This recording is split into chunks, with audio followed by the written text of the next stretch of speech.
Sekjen PDIP Hasto Kristianto mengajukan gugatan pra-peradilan buntut dijadikan tersangka dalam kasus korupsi suap dan perintangan penyidikan pergantian antar waktu DPR RI periode 2019 hingga 2024. Sementara itu KPK mengaku siap untuk menghadapi permohonan banding yang diajukan.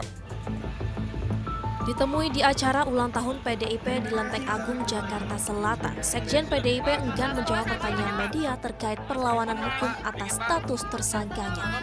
Walau begitu, Sekjen PDIP Hasto Kristianto resmi mengajukan gugatan pra-peradilan ke Pengadilan Jakarta Selatan. Gugatan pra-peradilan itu diajukan pada Jumat 10 Januari 2025. Hal ini dikonfirmasi Humas Pengadilan Negeri Jakarta Selatan. Adapun sidang perdana bakal digelar pada Selasa 21 Januari 2025 pekan depan. Pengadilan Negeri Jakarta Selatan telah menerima permohonan pra-peradilan dari pemohon Hasto Kristianto dan diregister dengan nomor perkara 5/2025 PN Jakarta Selatan.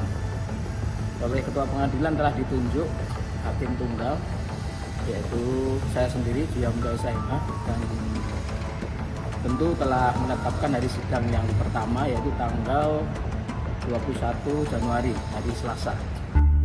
Menanggapi permohonan gugatan pra-peradilan tersangka Hasto, Direktur Penyidikan KPK tanggapi santai dan siap hadapi hal tersebut. Pak HK mengajukan pra-peradilan. Itu adalah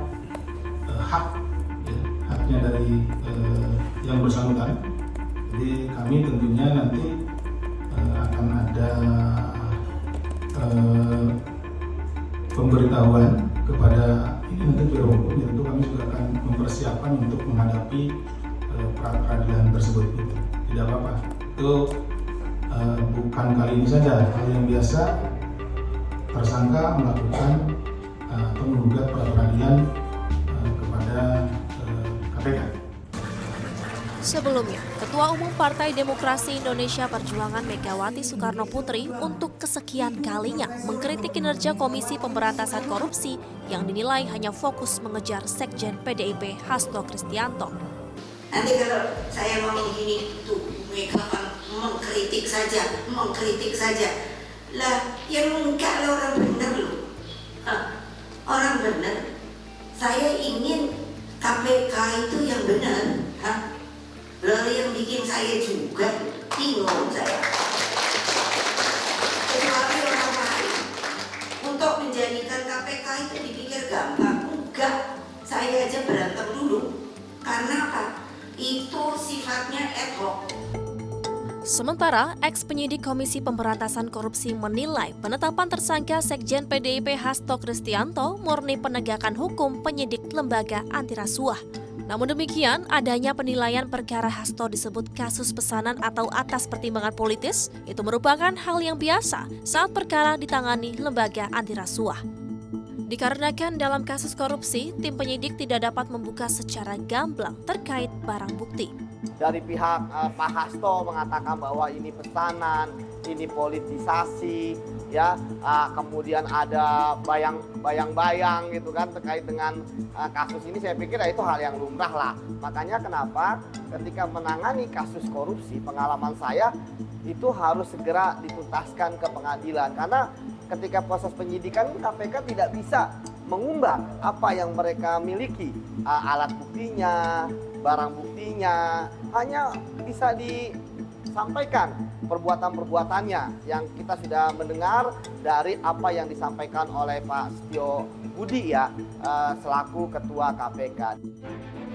KPK menjadwalkan pemeriksaan tersangka Hasto Kristianto pada hari Senin ini pukul 10 nanti.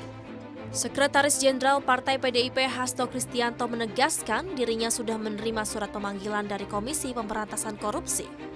Hasto mengaku telah memiliki persiapan khusus sebelum memenuhi pemanggilan kedua KPK, yakni dengan rambutnya disemir hitam sebagai simbol agar hukum tidak abu-abu. Saya perlu tegaskan bahwa saya sudah menerima surat panggilan dari KPK untuk hadir tanggal 13 Januari 2025 pada jam 10, dan saya nyatakan bahwa sebagai warga negara yang taat hukum, saya akan hadir memenuhi panggilan KPK tersebut dan memberikan keterangan dengan sebaik-baiknya. Sebelumnya, Komisi Pemberantasan Korupsi menetapkan Sekretaris Jenderal PDI Perjuangan Hasto Kristianto sebagai tersangka dalam kasus suap pergantian antar waktu anggota DPR periode 2019-2024 dan perintangan penyidikan perkara Harun Masiku. Rendianto melaporkan.